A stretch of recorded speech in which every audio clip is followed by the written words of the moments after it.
लाचारीच्या भावनेनं पायावर डोकं ठेवण्यासाठी मान झुकवली तर नजरेला नजर भिडवून प्रश्न विचारता येत नाहीत आणि म्हणून फक्त पक्षांच्या शिबिरांमध्ये डरकाळ्या फोडणारे कधी दिल्लीश्वराला विचारू शकत नाहीत माझ्या कांद्याची निर्यात का बंद केली, दिल्लीश्वराला सांगू शकत नाहीत माझ्या शेतकऱ्यांच्या दुधाला भाव मिळाला पाहिजे. अरे याचा पक्ष फोड, त्याचा पक्ष फोड आणि माणसं गोळा कर, याला कोणी चाणक्य म्हणतंय का?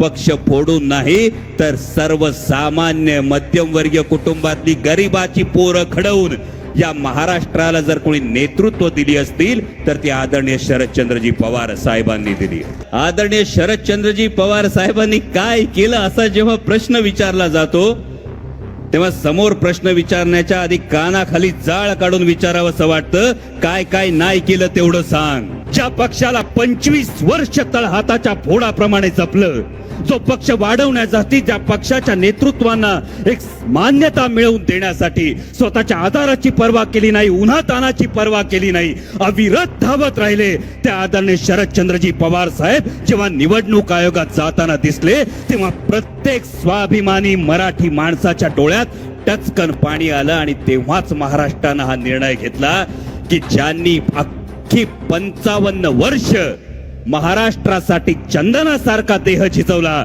त्या साहेबांवर ज्यांनी ही वेळ आणली त्यांना त्यांची जागा दाखवल्याशिवाय राहणार नाही. बाबा खमंग म्हणजे काय? याला म्हणतात खमंग, गोकुळ तुपातलं. खमंग म्हणजेच गोकुळ तूप.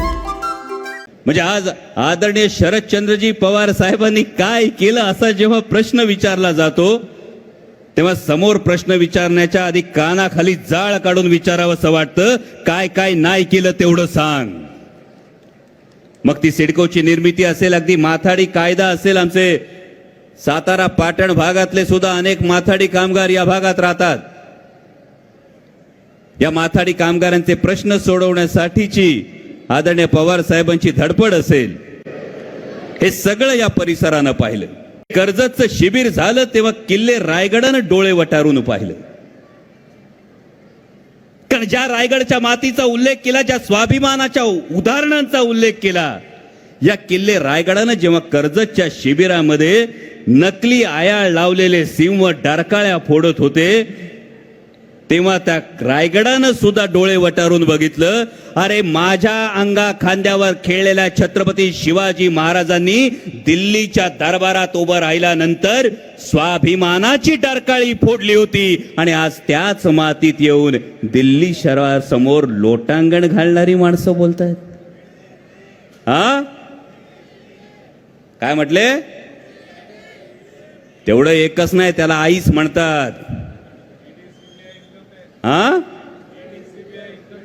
ED CBI income tax. बघा पत्रकार बांधवांनो, मी काहीच म्हणतो नाही, जनता सब जानती है. कारण जर लाचारीच्या भावनेनं पायावर डोकं ठेवण्यासाठी मान झुकवली तर नजरेला नजर भिडवून प्रश्न विचारता येत नाहीत आणि म्हणून फक्त पक्षांच्या शिबिरांमध्ये डरकाळ्या फोडणारे कधी दिल्लीश्वराला विचारू शकत नाहीत माझ्या कांद्याची निर्यात का बंद केली, दिल्लीश्वराला सांगू शकत नाहीत माझ्या शेतकऱ्यांच्या दुधाला भाव मिळाला पाहिजे, दिल्लीश्वराला सांगू शकत नाहीत माझ्या महाराष्ट्रातले उद्योगधंदे का पळवलेत. अरे कुठला स्वाभिमान तुम्ही सांगता आहात आणि कुठला विकास सांगता आहात, हा प्रश्न आज जनता विचारते. त्यामुळे तरुणांच्या बेरोजगारीच्या प्रश्नाकडे दुर्लक्ष होतं. मोठ्या प्रमाणावर महिला महाराष्ट्रातून गायब होतात, याकडे दुर्लक्ष होतं. आणि होतं काय, जेव्हा व्यवस्थेला प्रश्न विचारायचे बंद होतात तेव्हा अंधभक्तांच्या टोळ्या तयार होतात आणि या अंधभक्तांच्या टोळ्या कोणाला तरी चाणक्य म्हणतात. अरे याचा पक्ष फोड, त्याचा पक्ष फोड आणि माणसं गोळा कर, याला कोणी चाणक्य म्हणतंय का?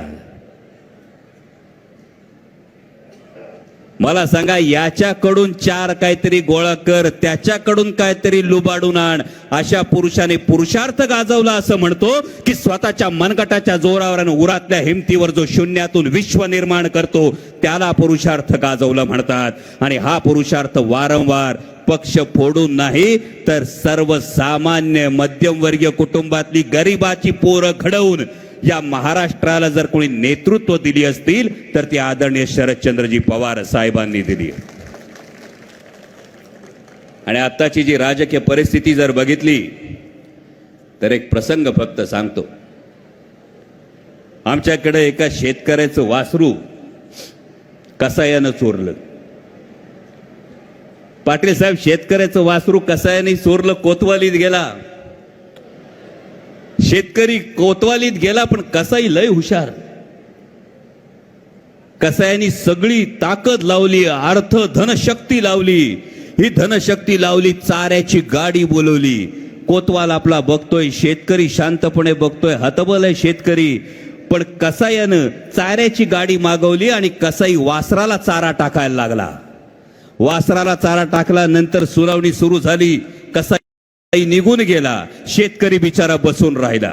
दुसरा दिवस झाला, तिसरा दिवस झाला, रोज कसाई फक्त चाऱ्याची गाडी पाठवायचा.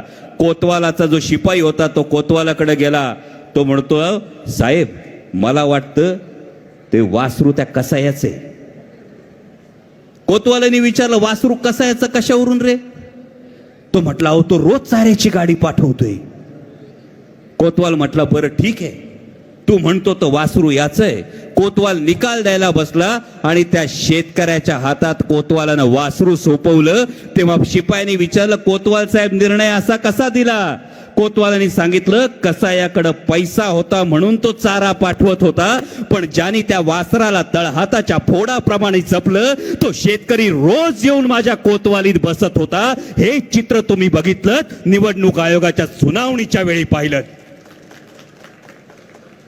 ज्या पक्षाला 25 वर्ष तळहाताच्या फोडाप्रमाणे जपलं, जो पक्ष वाढवण्यासाठी, ज्या पक्षाच्या नेतृत्वांना एक मान्यता मिळवून देण्यासाठी स्वतःच्या आधाराची पर्वा केली नाही, उन्हातानाची पर्वा केली नाही, अविरत धावत राहिले, त्या आदरणीय शरदचंद्रजी पवार साहेब जेव्हा निवडणूक आयोगात जाताना दिसले तेव्हा प्रत्येक स्वाभिमानी मराठी माणसाच्या डोळ्यात टचकन पाणी आलं. आणि तेव्हाच महाराष्ट्रानं हा निर्णय घेतला की ज्यांनी अख्खी 55 वर्ष महाराष्ट्रासाठी चंदनासारखा देह झिजवला, त्या साहेबांवर ज्यांनी ही वेळ आणली त्यांना त्यांची जागा दाखवल्याशिवाय राहणार नाही. अशाच नवनवीन अपडेट पाहण्यासाठी आमच्या कोल्हापुरी कारभार म्हणजेच KK न्यूज चॅनेलला सबस्क्राईब करा.